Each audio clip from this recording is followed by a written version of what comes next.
Die skoot was so op 220 meter gewees en dat was my 'n geweldige emosionele oomblik. Toe ek na die bok toe aanstap, toe ek nou skoon bewoog, wat bitter trots. Ek het vir 'n hele klompie jare in Bloemfontein gewerk by die Volksblad en later by die universiteit.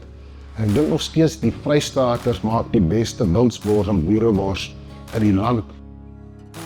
Europa hou van hulle wild ongelooflik ryp. Ek dink dit is iets wat ons in Suid-Afrika doen nie.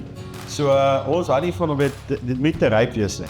Maar dit het nie lank te hang nie. Ek dink hy kan amper na 2 of 3 dae as hy gehang het en jy het hom nou klaar verwerk en dan is hy reg.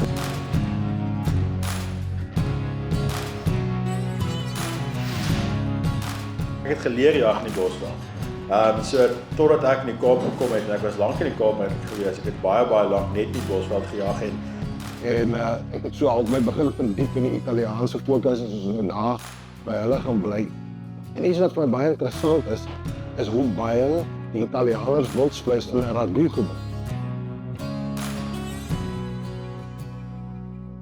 So eland is gemaklik, dit is 'n veilige vleis, maar daar is definitief nog steeds die wild smake daarbey.